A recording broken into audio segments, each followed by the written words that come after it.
लकल हम्द या अल्लाह अस्सलातु वस्सलामु अलैका या रसूल अल्लाह अम्मा बाद। सिलसिला नाजरीन के सवालों के जवाब देने का। नाजरीन वीडियो के कमेंट्स में अपने सवालात लिखते हैं, हम उनके जवाबात पेश करते हैं।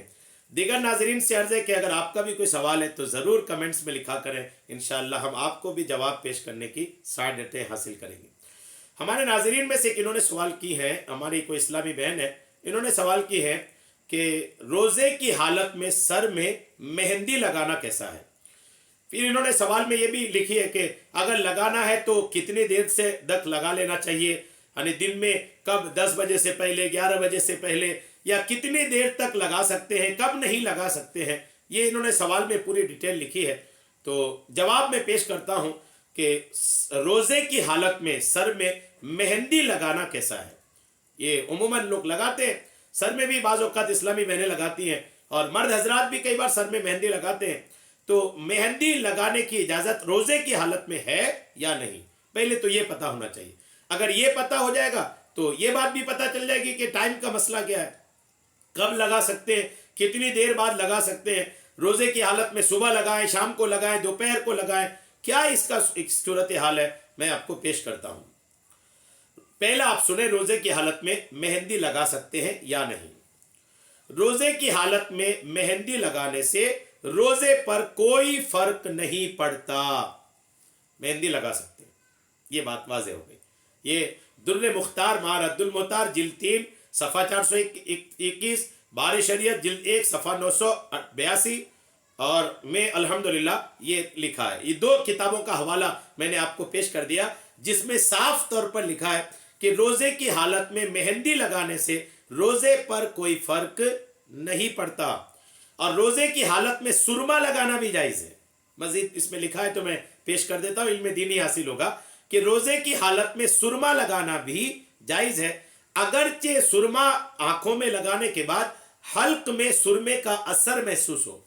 जी हाँ, सुरमे में ये होता है, अगर आप अच्छा सुरमा लगाएं ना तो लगाते आप आँखों में है, लेकिन उसकी जो लज्जत है, एक तरीके से उसका जो एक असर है वो हलक में महसूस होता है।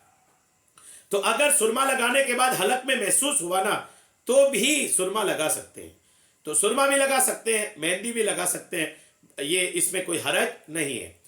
अब बात आई कि कब तक लगा सकते हैं, कब नहीं लगा सकते, दिन भर का जो वक्त है उस वक्त में कब लगा सकते हैं, कब नहीं लगा सकते हैं।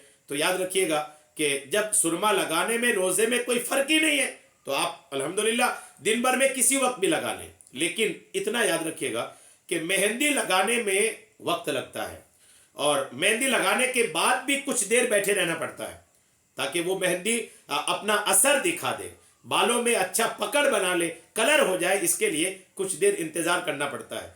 इसलिए बेहतर यह है कि आप सुबह के वक्त लगा लें। सुबह के वक्त लगा लेंगे तो आप लगाने के बाद कुछ देर बैठना भी, उसके बाद नहाना भी, ये सारा वक्त आपका ज़ोहर से पहले हो जाएगा। और खुदा ना करे अगर आपने नमाज के वक्त लगा लिया तो हो सकता है कि आप मेहंदी के चक्कर में पड़े रहने की वजह से आपकी किसी नमाज का वक्त निकल जाए, और नमाज का वक्त अगर डिस्टर्ब हुआ तो फिर तो बड़ी मुश्किलात है। ये फिर मनहुसियत वाली चीज़ होगी। जिस चीज़ से नमाज डिस्टर्ब हो जाए, जिस चीज़ से नमाज में खलल पैदा हो जाए, वो चीज़ अच्छी नहीं है। तो अगर आप ऐसे वक्त में लगाएं कि जिस वक्त लगाना है, लगाने के बाद कुछ देर इंतज़ार करना है, फिर उसके बाद सर धोना है, ये सारा प्रोसेस जो है ना, ये इतना आप पहले लगा लें कि ये सब कुछ हो भी जाए और आपकी नमाज भी कोई ना छूटे। बस इतना आप ध्यान रख लीजिएगा। इतना अगर आपने ध्यान रख लिया ना तो अल्हम्दुलिल्लाह आपका कोई मसला नहीं होगा। लगा तो सकते ही है, लेकिन उसके चक्कर में कोई नमाज ना छूट जाए, इसका ध्यान आपको ज़रूर रखना है। उम्मीद है मेरी बात आपको समझ में आ गई होगी। अल्लाह तबारक ताला हम सबको सुनने से कहीं कहीं ज़्यादा अमल की तौफीक अता फरमाए। आमीन बिजाहि नबिय्यिल अमीन सल्लल्लाहु तआला अलैहि वसल्लम।